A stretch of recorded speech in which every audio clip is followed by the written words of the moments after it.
الحمد لله نحمد الله ونستعينه ونؤمن به ونتوكل عليه ونعوذ بالله من شرور أنفسنا ومن سيئات أعمالنا من يهده الله فلا مضل له ومن يضلله فلا هادي له أشهد أن لا إله إلا الله وحده لا شريك له وأشهد أن محمدا عبده ورسوله أرسله بالهدى ودين الحق ليظهره على الدين كله ولو كره المشركون اللهم صل على محمد وعلى آل محمد كما صليت على إبراهيم وعلى آل إبراهيم اللهم بارك على محمد وعلى آل محمد كما باركت على إبراهيم وعلى آل إبراهيم في العالمين إنك حميد مجيد إن أريد إلا الإصلاح ما استطعت وما توفيقي إلا بالله عليه توكلت وإليه أنيب أيها الناس اتقوا الله عباد الله أعوذ بالله من الشيطان الرجيم بسم الله الرحمن الرحيم قل من يرزقكم من السماء والأرض أمن يملك السمع والأبصار ومن يخرج الحي من الميت ويخرج الميت من الحي ومن يدبر الأمر فسيقولون الله فقل أفلا تتقون فذلكم الله ربكم الحق فماذا بعد الحق إلا الضلال فأنى تصرفون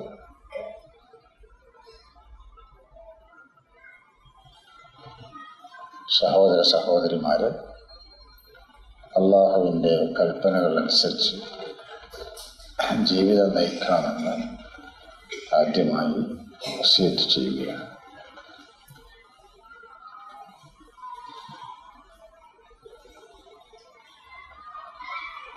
അള്ളാഹു ഭൂമിയിൽ മനുഷ്യനെ മഹോന്നതമായ ഒരു ലക്ഷ്യം നിർവഹിക്കുവാൻ വേണ്ടി സൃഷ്ടിച്ചതാണ്. നമുക്കറിയാമല്ലോ അത്. എന്തായിരിക്കും ആ ലക്ഷ്യം? അതും എല്ലാവർക്കും അറിയാം. ആ അറിവിൽ ചില വ്യത്യാസങ്ങളൊക്കെ ചിലപ്പോൾ സംഭവിച്ചു പോയി എന്ന് വരാം. ഖുർആനും സുന്നത്തും നന്നായി മനസ്സിലാക്കുമ്പോൾ ആ അറിവ് നല്ല നിലയിൽ നമുക്ക് ലഭിക്കുകയും ചെയ്യും.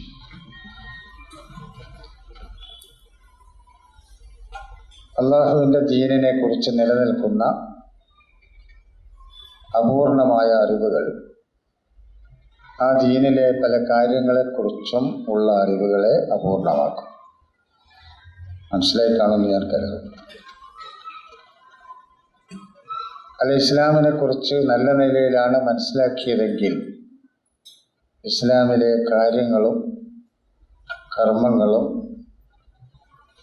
അതിൻ്റെ പൂർണ്ണ രൂപത്തിൽ മനസ്സിലാക്കാൻ കഴിയുകയും ചെയ്യും.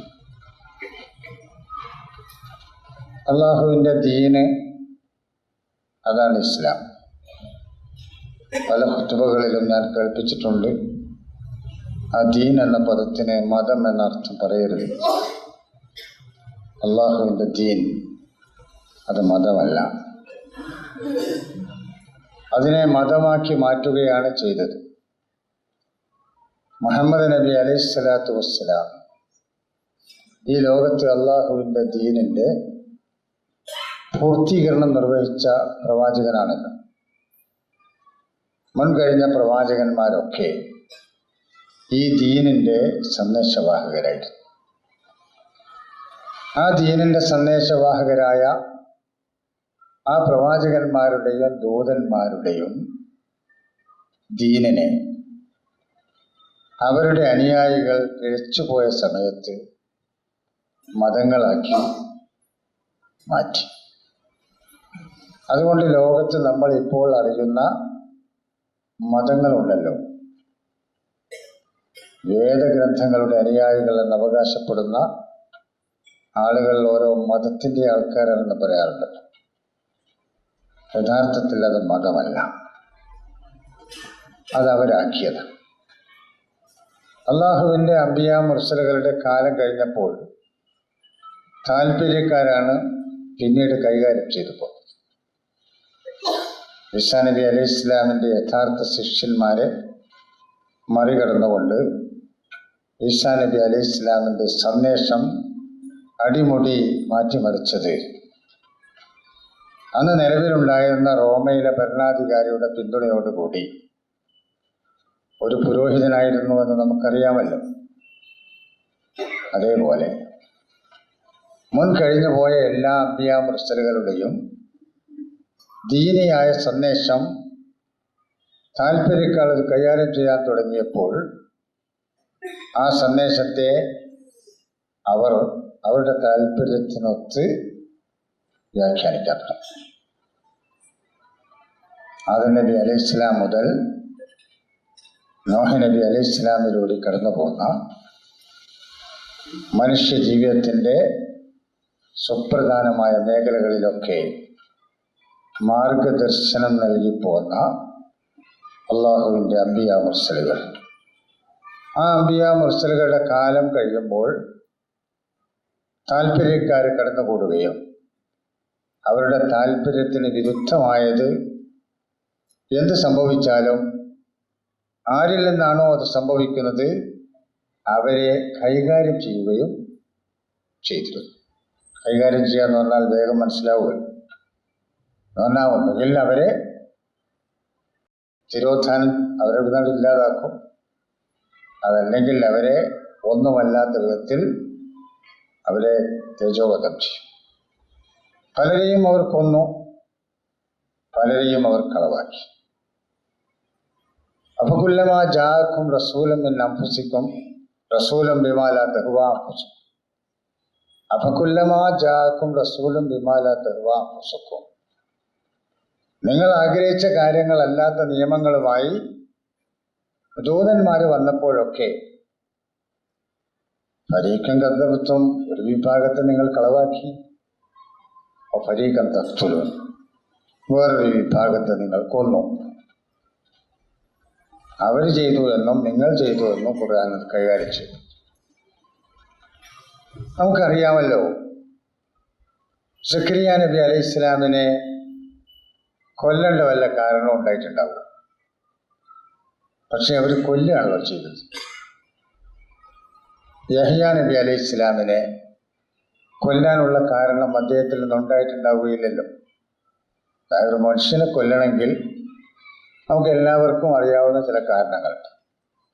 അതിൽ അയാൾ വേറെ ആരെങ്കിലും കൊല്ലണം അന്യായമായി, അതല്ലെങ്കിൽ നാട്ടിൽ നാശമുണ്ടാക്കണം, അല്ലാതെ കൊല്ലാൻ പാടില്ലല്ലോ.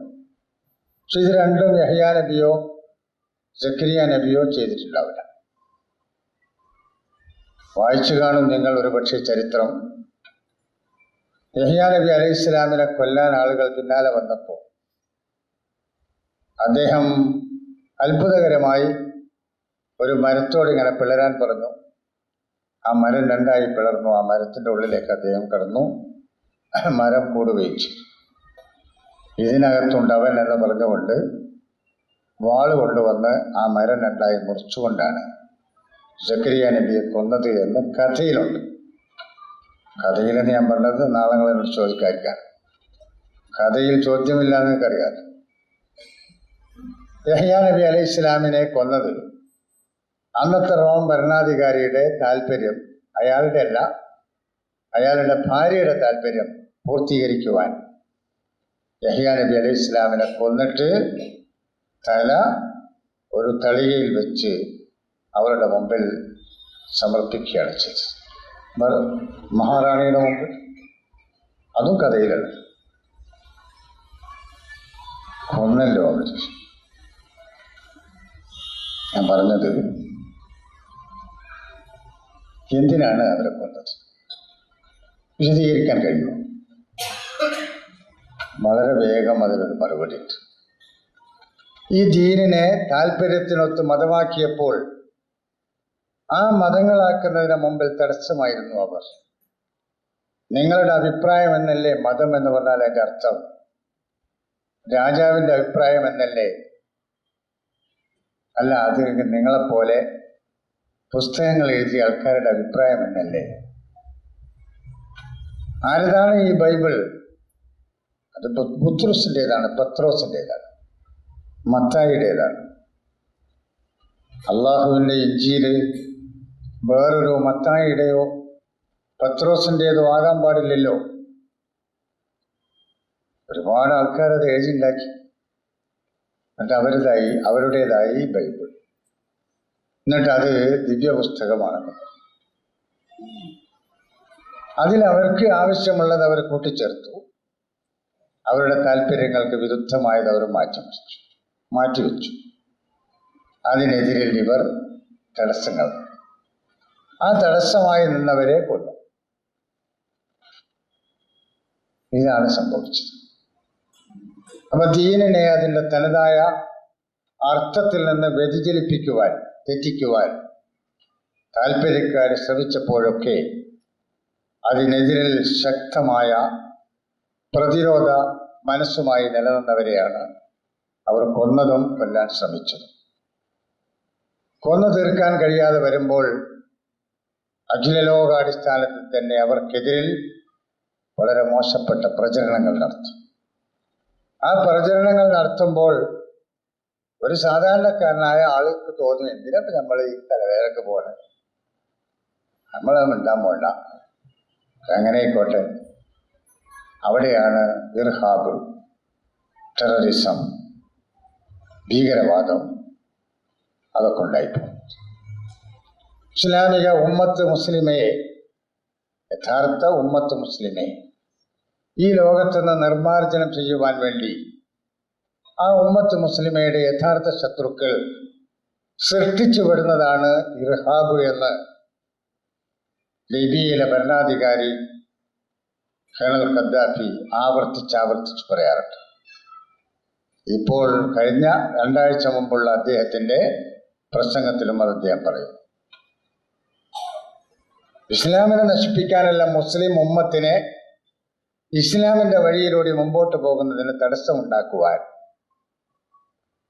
അവര് പ്രചരിപ്പിക്കുകയാണ് ലോകാടിസ്ഥാനത്തിൽ ഇർഹാബ്. യഥാർത്ഥത്തിൽ ഭീകരതയുള്ളത് അവരുടെ കയ്യിലാണ്. ലോകത്തിലെ ഏറ്റവും വലിയ ഭീകരന്മാര് അവരാണ് എന്ന് അദ്ദേഹം സമർത്ഥിക്കുകയാണ്. ഏറ്റവും വലിയ ഭീകരത പുറപ്പെടുന്നത് ഐക്യരാഷ്ട്രസഭയിൽ നിന്നാണ്.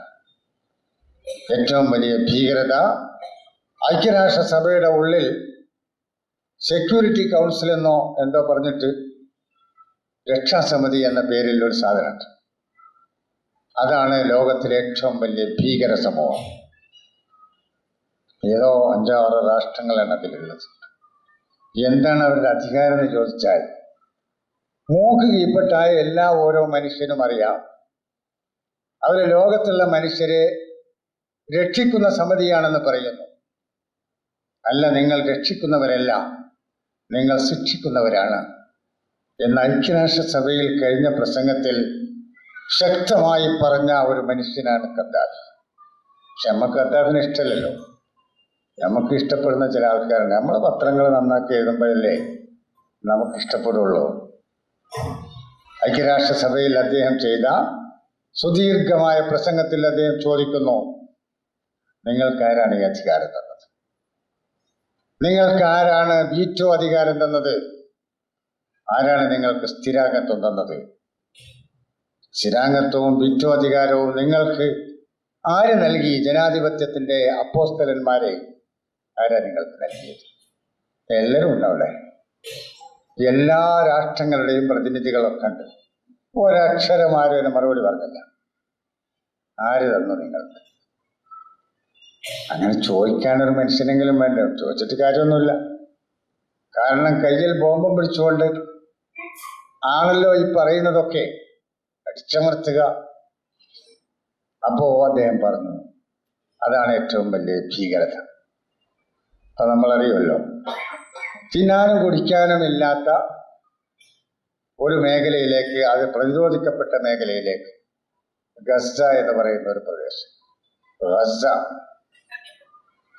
പലസ്തീനിലെ, അവർക്ക് ആരൊക്കെയോ ഭക്ഷ്യസാധനങ്ങളും മരുന്നും ഒക്കെ ഇങ്ങനെ കപ്പലിൽ കൊടുത്തയക്കുമ്പോൾ കപ്പൽ തടയുക. ആരാ തടയുന്നത്? ലോകത്തൊരു മുട്ടുസൂചിയുടെ വലിപ്പമില്ലാത്ത ഒരു ചെറിയ രാഷ്ട്രം, ഒരു മുട്ടുസൂചിയുടെ വലിപ്പം അതിനില്ല, ഭൂമിയെ അപേക്ഷിച്ച്. അതാണ് അവരാ തടയുന്നത്. ഒന്ന് ആലോചിച്ച് നോക്കുമ്പോൾ അവർക്ക് അറിയാവല്ലോ, എല്ലാവർക്കും അറിയാവല്ലോ അവർക്കതിന് ശക്തിയില്ല. പിന്നെ എങ്ങനെ അവർക്ക് തടയാൻ കഴിഞ്ഞു? ശക്തിയുള്ളവരപ്പുറത്തുണ്ട്, അമേരിക്കക്കാരൻ ഇപ്പുറത്തുണ്ട്, ബ്രിട്ടീഷുകാരൻ ഇവിടെ ഉണ്ട്, അതേപോലെ ഇപ്പറഞ്ഞ വീറ്റോ അധികാരമുള്ള സ്ഥിരാംഗത്വമുള്ളവരപ്പുറം അപ്പുറമുണ്ട്. അവർക്ക് പിന്തുണ നൽകുന്നവരാണ് ലോകത്തുള്ള മുഴുവൻ രാഷ്ട്രങ്ങൾ. എൻ്റെ സഹോദരന്മാരെ തെറ്റിദ്ധരിക്കരുത്, ഇത് രാഷ്ട്രീയമല്ല, ഇത് യാഥാർത്ഥ്യമാണ്. ഞാൻ ഖുർആൻ ഉദ്ദേശിച്ചുള്ളത് ഇനി പറയാൻ പോകണ്ട. ഇത് രാഷ്ട്രീയമല്ല. കഴിഞ്ഞ ഖുത്ബയിൽ ഞാൻ പറഞ്ഞു, രാഷ്ട്രീയം നിങ്ങൾക്ക് പരിചയമുള്ളത് ഈ റോട്ടിലൊക്കെ ഒച്ചുണ്ടാക്കുന്ന രാഷ്ട്രീയം. ഇതൊരു യാഥാർത്ഥ്യമാണ്. വായിച്ചില്ലേ നിങ്ങൾ പത്രങ്ങളിൽ? നിങ്ങൾക്ക് വേദന തോന്നിയില്ലേ? തിന്നാനും കുടിക്കാനും ഭക്ഷണമില്ലാത്ത ഒരു മേഖലയിലേക്ക് ഒരു കൂട്ടരല്ല വേറൊരു കൂട്ടർ അവരുടെ കപ്പലിൽ സാധനം കൊണ്ടുപോകുമ്പോൾ തടയുകയാണ്. തടയാൻ പാടില്ല പറഞ്ഞു ആരെങ്കിലും. തടഞ്ഞതിനെ അപലപിച്ചു. ആരാണെന്നറിയോ? ഐക്യരാഷ്ട്രസഭയുടെ സെക്രട്ടറി ജനറൽ, എന്തോ ഒരു മൂക്ക്, അവന്റെ പേരതാ, എന്താണ് പേരാവോ, ഓണി മൂക്കോ, അവനാണ് അത് തടഞ്ഞത്. പറഞ്ഞത് അപലപിച്ചു. അവന്റെ അടുത്തല്ലേ ഐക്യരാഷ്ട്രസഭ, അവന്റെ കീഴിലല്ലേ സെക്യൂരിറ്റി കൗൺസിൽ. അവനെന്ന് ഞാൻ പറയുന്നത് ഒരല്പം മര്യാദകെട്ട വർത്താനമാണ്. പക്ഷെ അതിനേക്കാൾ മാന്യമായി പറയാൻ പറ്റാത്ത ഒരാളായതുകൊണ്ടാണ് അത്രയും മാന്യതയിൽ ഞാൻ പറയുന്നത്. നിങ്ങൾ ആലോചിച്ച് നോക്കൂ. അത് വായിച്ചാണല്ലോ പത്രത്തിൽ. അപലപിക്കാൻ മാത്രമല്ലല്ലോ അയാൾക്ക് അധികാരമുള്ളത്. അയാൾക്ക് പാസ്സായിക്കൂടെ? ഒരു ഇസ്രായേലിനെതിരെ ഒരു ഒന്നാം പാസ്സായിക്കൂടെ? അമേരിക്കയിലെയും ബ്രിട്ടനെയൊക്കെ അങ്ങോട്ട് താക്കീത് ചെയ്തൂടെ? ഇല്ല, കാരണം അവരുണ്ടാക്കിയ സാധനമാണ്. അതാണ് കദ്ദാഫിയൊക്കെ പറഞ്ഞ് നമുക്ക് മനസ്സിലാക്കാം. ഞാൻ അതിലേക്ക് പോവുകയല്ല. അള്ളാഹുവിൻ്റെ ദീൻ, അത് പേര് ഇസ്ലാം, അതിനെ മതങ്ങളാക്കി മാറ്റിയത് താല്പര്യക്കാരാണ്. അള്ളാഹുവിൻ്റെ ദീനിൻ്റെ പൂർണ്ണരൂപം മുഹമ്മദ് നബി അലൈഹി സ്വലാത്തു വസ്സലാം നമ്മുടെ മുമ്പിൽ സമർപ്പിച്ചു. ലോകത്തോട് വിട പറഞ്ഞപ്പോൾ അതിൻ്റെ പൂർത്തീകരണത്തിന് അബൂബക്കർ റളിയല്ലാഹു അൻഹു, തുടർന്ന് ഉമർ റളിയല്ലാഹു അൻഹു, അതിനുശേഷം ഉസ്മാൻ റളിയല്ലാഹു അൻഹു, അനന്തരം അലി ഇബ്നു അബീ താലിബ് റളിയല്ലാഹു അൻഹു. വല്ലാതെ താല്പര്യക്കാർ കടന്നുകൂടാത്തൊരു കാലഘട്ടം. താല്പര്യക്കാരുണ്ടായിരുന്നു, വല്ലാതെ കടന്നുകൂടിയിട്ടില്ലാത്ത ഒരു കാലഘട്ടം. അത് കഴിഞ്ഞു. നിർഭാഗ്യവശാൽ ഭരണം അമീർ മുആവിയയുടെ കയ്യിലെത്തി. അമീർ മുആവിയ ഭരണം നടത്തി സഹാബാക്കളൊക്കെ ജീവിക്കുന്ന കാലഘട്ടം അദ്ദേഹത്തിന്റെ മകനിലേക്ക് അധികാരം ഏൽപ്പിച്ചു കൊടുത്തു.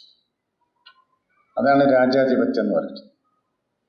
പിന്നെ ഇന്ന് വരെ മുസ്ലിം ലോകത്ത് ഖിലാഫത്ത് ജനങ്ങൾക്ക് ആവശ്യമുള്ള ഭരണാധികാരിയെ തിരഞ്ഞെടുത്തുകൊണ്ട് പടച്ചതമ്പുരാന്റെ നിയമങ്ങൾ നടപ്പിലാക്കുന്ന ഒരു സംവിധാനം ഉണ്ടായിട്ടില്ല. ഇത്ര കാലമായി, 1500ഓളം കൊല്ലമായി. അങ്ങനെ അങ്ങോട്ട് മാറി യസീദിന് പിന്നെ നിലനിൽക്കുവാൻ ആവശ്യമായത് അയാൾ നന്നായി ചെയ്തു. അറിയാമല്ലോ നമുക്ക്, കർബല മൈതാനത്ത് യുദ്ധമല്ല, ഒരു ഏറ്റുമുട്ടൽ നടന്നു. നബി സല്ലല്ലാഹു അലൈഹി വസല്ലമയുടെ പേരക്കുട്ടികളെ ഒരുപാട് എണ്ണത്തിന് ഏറുകൊല നടത്തി. ആരാ നടത്തിയത്?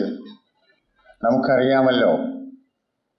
ഇന്ത്യയിൽ നിന്നോ ചൈനയിൽ നിന്നോ അല്ലെങ്കിൽ അതേപോലെ മറ്റേതെങ്കിലും മേഖലയിൽ നിന്നോ അള്ളാഹുവിൻ്റെ ദീനിൻ്റെ ശത്രുക്കളായി അറിയപ്പെടുന്ന ആളുകൾ പോയിട്ടല്ല. ഈ മുസ്ലിം ജാതി സമുദായം, ആ ജാതി സമുദായത്തെ ഭരിച്ചുകൊണ്ടിരിക്കുന്ന ഭരണാധികാരി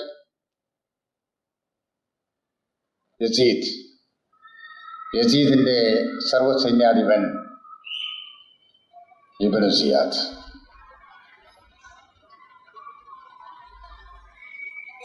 കർബലയിൽ നിന്ന് അദ്ദേഹത്തെ കൊല ചെയ്തുകൊണ്ട് മരിക്കാതെ ബാക്കിയായ 3-4 ആൾക്കാരോടൊപ്പം സുഖമില്ലാതെ തമ്പിൽ കഴിഞ്ഞുകൂടിയിരുന്ന സൈനുൽ ആബിദീൻ പിന്നെ 2-3 പെൺകുട്ടികൾ നേരെ കൊണ്ടുപോവുകയാണ് ഡമാസ്കസിലേക്ക്, യസീദിന്റെ കൊട്ടാരത്തിലേക്ക്. യസീദിന്റെ കൊട്ടാരം അവിടെയാണല്ലോ മറ്റേയാൾ ആദ്യം കൊട്ടാരം തുടങ്ങി വെച്ചത്, അമീർ മുആവിയ. അവിടെ കൊണ്ടുപോയി. ഏതിലേക്ക് കൊണ്ടുപോകുന്നത്? ബഗ്ദാദിലെ വലിയ വലിയ പട്ടണങ്ങളിലൂടെ, രാജവീതിയിലൂടെ, ആ പട്ടണങ്ങളുടെ ഇരുവശത്തുമുള്ള മുസ്ലിം ജാതി സമുദായത്തിന്റെ നടുവിലൂടെ ഹുസൈൻ റളിയല്ലാഹു അൻഹുവിന്റെ തല കുന്തത്തിൽ കുത്തിപ്പിടിച്ചുകൊണ്ട് കൊണ്ടുപോയി. അതങ്ങനെ കണ്ട് സഹിച്ചു നിന്നു ഈ ജാതി സമുദായം. താല്പര്യക്കാർ അള്ളാഹുവിൻ്റെ ദീനിനെ എങ്ങനെ കൈകാര്യം ചെയ്തു എന്ന് മനസ്സിലാക്കാൻ വേണ്ടി ഞാൻ പറഞ്ഞത്. അതുകൊണ്ട് നമ്മൾ തിരിച്ചു പോരണം. താല്പര്യക്കാരുടെ കയ്യിലുള്ള ദീനാണ് മതം. മതമാക്കി ഇതിനെ മാറ്റിയത് എന്തിനാന്ന് ചോദിച്ചാൽ, യസീദിന് അവന്റെ ഇഷ്ടമനുസരിച്ച് ഭരിക്കാൻ, വലീദിന് അവന്റെ ഇഷ്ടമനുസരിച്ച് ഭരിക്കാൻ, അബ്ദുൽ മലിക് ബിൻ മർവാനും അവരുടെ ഇഷ്ടമനുസരിച്ച് ഭരിക്കാൻ, ഭരിച്ചുകൊണ്ടിരിക്കുന്ന രാജാക്കന്മാർക്കൊക്കെ അവരുടെ താല്പര്യമനുസരിച്ച് രാജ്യം ഭരിക്കുവാൻ ഇസ്ലാം എന്ന് പറയുന്ന അള്ളാഹുവിൻ്റെ ദീനിനെ മതമാക്കി മാറ്റിയിട്ട് മതത്തിൻ്റെ ആളുകളെ വേറെ ഉണ്ടാക്കി അവരെ പള്ളികളിലും ആരാധനാലയങ്ങളിലും സലാത്ത് നഗറിലും അതേപോലെയുള്ള നഗറുകളിലും അവരെ ഒതുക്കി നിർത്തിക്കൊണ്ട് തോന്നിയതുപോലെ നാട് ഭരിക്കാൻ. അത് ഇവര് മാത്രമല്ല, മുൻഗാമികളും ചെയ്തതാണ്. റോമക്കാർക്ക് അവരുടെ താല്പര്യമനുസരിച്ച് ഭരിക്കാൻ ക്രിസ്തു മതത്തെ അവരങ്ങനെ ക്രിസ്തുമതം ഉണ്ടാക്കി. അതേപോലെ മജൂസി അവരെ പേർഷ്യക്കാര് ദുരുപയോഗപ്പെടുത്തിയിട്ട് അതൊരു മതമാക്കി മാറ്റി. അതേപോലെ ലോകത്തുള്ള മറ്റു ദർശനങ്ങളെയൊക്കെ മതങ്ങളാക്കി മാറ്റി.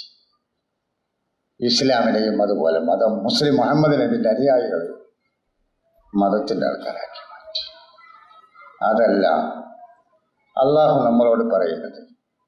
നിങ്ങളെ നമ്മൾ പഠിച്ചത് അത് നിങ്ങൾ മനുഷ്യരായാലും നമുക്കറിഞ്ഞുകൂടാത്ത ജിന്നുകളായാലും എനിക്ക് വഴിപ്പെട്ട് ജീവിക്കാൻ വേണ്ടിയാണ്. അതിനു വേണ്ടിയാണ് നിങ്ങളെ പഠിച്ചത്. അങ്ങനെയാണ് നിങ്ങളെ പഠിച്ചത് തന്നെ ഖുർആൻ പറഞ്ഞു. വമാ ഖലഖ്തുൽ ജിന്ന വൽ ഇൻസ ഇല്ലാ ലിയഅ്ബുദൂൻ. ജിന്നിനെയും ഇൻസിനെയും എനിക്ക് വഴിപ്പെട്ട് ജീവിക്കാൻ വേണ്ടി മാത്രമാണ് പഠിച്ചത്. എന്നിട്ട് പിന്നെ പറയാം, ഒമാ ഉരീദു മിന്നും മിൻ റിസ്ഖിൻ ഒമാ ഉരീദു അൻ യുത്ഇമൂൻ. ഒരു വിഭവവും എനിക്ക് ഇങ്ങോട്ട് എത്തിച്ചു തരണം എന്ന് ഞാൻ ഉദ്ദേശിക്കണില്ല. ദൈവത്തിനെ പൂജിച്ച് ജീവിച്ച് ആരാധിച്ച് കഴിഞ്ഞുകൂടുന്ന അള്ളാഹുവിന് വഴിപ്പെട്ട് ജീവിക്കുന്ന ആൾക്കാർ നമുക്ക് എന്തെങ്കിലും ഇങ്ങോട്ട് എത്തിച്ചു തരണം നമ്മളത് പറഞ്ഞിട്ടില്ല. എന്തിനാ അങ്ങനെ പറഞ്ഞതാവും? അമ്മാ ഒരു തോന്നിയുമോ എനിക്ക് തിന്നാൻ തരണമെന്നും നമ്മൾ പറഞ്ഞിട്ടില്ല. ലോകത്ത് നിലവിലുള്ള എല്ലാ മതത്തിന്റെ സ്ഥാപനങ്ങളും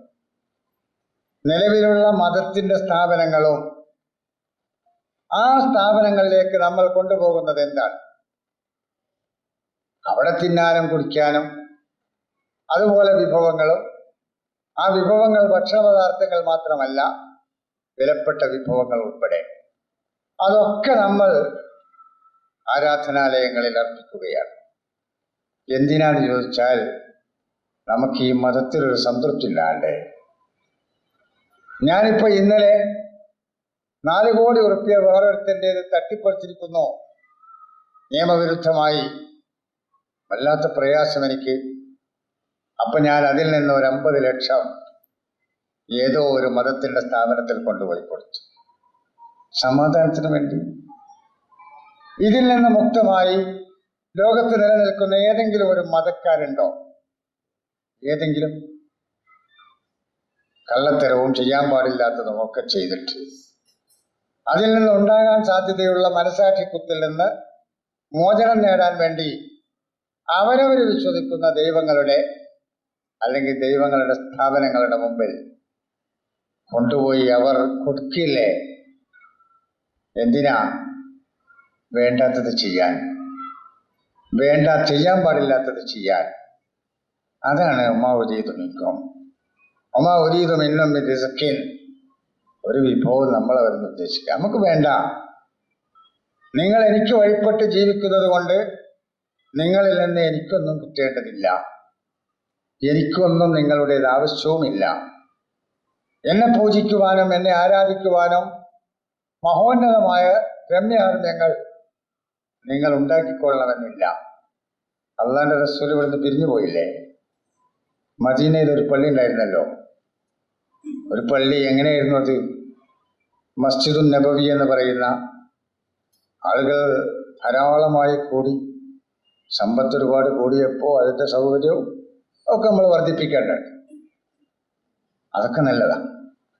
പക്ഷെ സിദ്ദീഖുൽ അക്ബർ റളിയല്ലാഹു അൻഹു ഒരു മാറ്റവും വരുത്തിയില്ല. ഉമർ റളിയല്ലാഹു അൻഹു 10 വർഷം ഭരിച്ചു. മദീന മസ്ജിദിന് ഒരു മാറ്റവും ഒപ്പര കൊണ്ടുവന്നില്ല. ഉസ്മാൻ ഇബ്നു അഫ്ഫാൻ റളിയല്ലാഹു അൻഹു 12.5 വർഷം ഭരിച്ചു. ഹിജ്റ 29-30 മദീന പള്ളി മാറ്റിപ്പണിത്. ഉസ്മാന്റെ കാലത്ത് അത് മാറ്റിപ്പണിയുന്നതിന് പിന്നിൽ മർവാനെ പോലെയുള്ള ആളുകളാണ് പണിയെടുത്തത്. അങ്ങനെ അവിടെ കോലുണ്ടാക്കി. അവിടെ നല്ല കോലുണ്ടാക്കി കൊണ്ടുവന്നാൽ ഇനി അടുത്ത തലമുറയ്ക്ക് അപ്പുറത്ത് കൊട്ടാരം ഉണ്ടാക്കാം. അത് തന്നെ സംഭവിച്ചു. അമീർ മുആവിയ മുസ്ലിം സമൂഹത്തിന്റെ ചരിത്രത്തിൽ ആദ്യമായി കൊട്ടാരം ഉണ്ടാക്കി. ചരിത്രം നമുക്കറിയില്ലല്ലോ, പറയാൻ പാടില്ല എന്ന് ആൾക്കാർ പറയുന്നു. പറയാൻ പാടില്ലെങ്കിൽ ഇതെങ്ങനെ ആയി എന്നാലും ചോദിച്ചാൽ എന്താ മറുപടി പറയാം? ഇങ്ങനെ ആയത് ഇങ്ങനെ ചെയ്തിട്ടാണ്. അതുകൊണ്ട്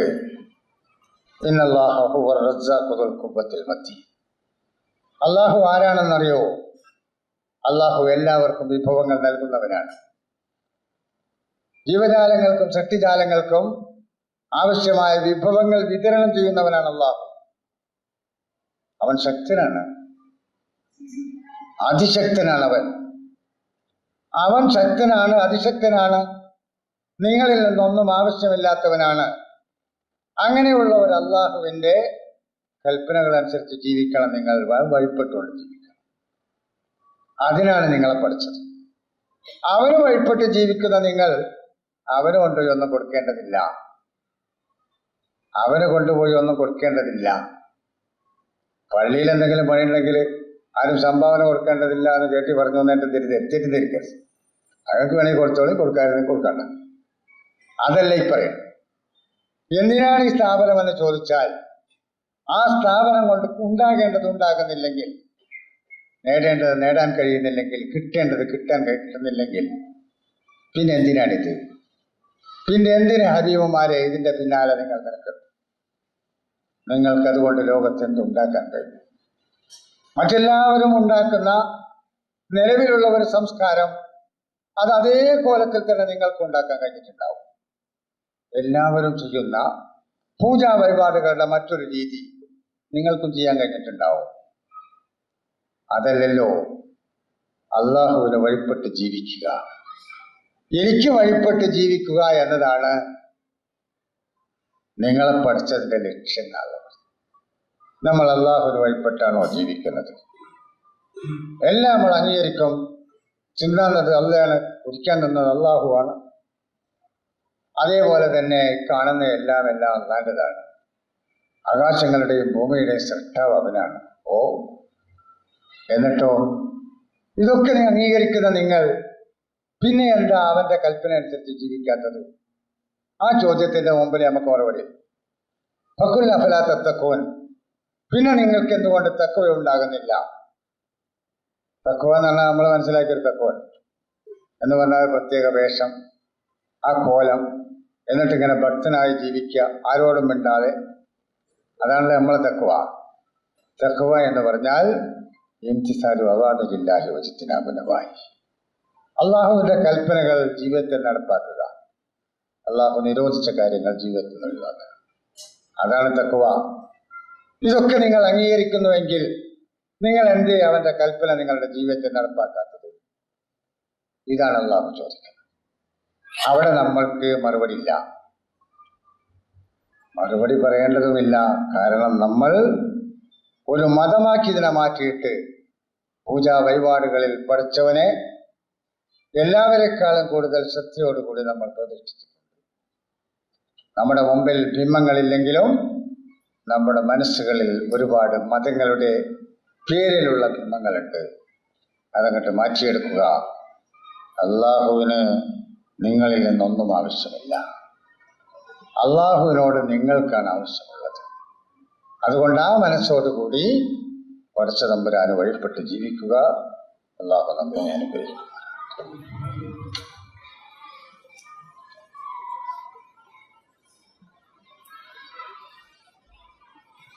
അൽഹംദുലില്ലാഹ് الكريم المعبود وأشهد أن لا إله إلا الله الرحيم المحمود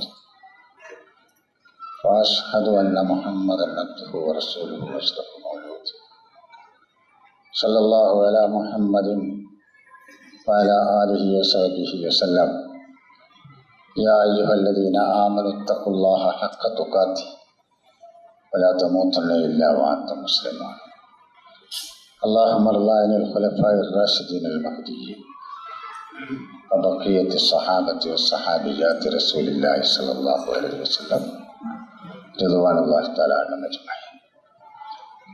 കുറച്ച് കാര്യങ്ങളും കൂടി നിങ്ങളുടെ ശ്രദ്ധയിൽ ആയുസ്സുണ്ടെങ്കിൽ കൊണ്ടുവരണം ആഗ്രഹം.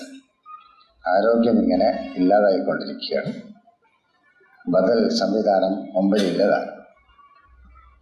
അള്ളാഹു സാധിച്ചുവെങ്കിൽ പറയാനുണ്ട്, പ്രാർത്ഥിക്കുക. അല്ല അവിടെ വെച്ച് അവസാനിപ്പിക്കാനാണ് പഠിച്ചവന്റെ തീരുമാനമെങ്കിൽ അള്ളാഹുവിൻ്റെ തീരുമാനത്തിൽ നമ്മൾ സംതൃപ്തരാണ്. ചെറിയൊരു പനിയൊക്കെ വന്നപ്പോണ്ടായ ക്ഷീണമാണെങ്കിലും പ്രായാധിക്യം കൊണ്ടുണ്ടാകുന്ന ക്ഷീണമുണ്ട്. പ്രാർത്ഥിക്കുക. നിങ്ങൾ ഒരു 4-5 വിഷയവും കൂടി ശ്രദ്ധയിൽ കൊണ്ടുവരണമെന്നുണ്ട്. ഇവിടെ അല്ലെങ്കിൽ എവിടെയെങ്കിലും വെച്ച് അള്ളാഹു അതിന് അവസരം നൽകുമാറാകട്ടെ. اللهم اغفر للمؤمنين والمؤمنات والمسلمين والمسلمات الأحياء منهم والأموات إنك مجيب الدعوات وقاضي الحاجات ربنا آتنا في الدنيا حسنة وفي الآخرة حسنة وقنا عذاب النار اللهم أجرنا من النار ربنا اغفر لنا ولإخواننا الذين سبقونا بالإيمان ولا تجعل في قلوبنا غلا للذين آمنوا ربنا إنك رؤوف رحيم إن الله يأمر بالعدل والإحسان وإيتاء ذي القربى وينهى عن الفحشاء والمنكر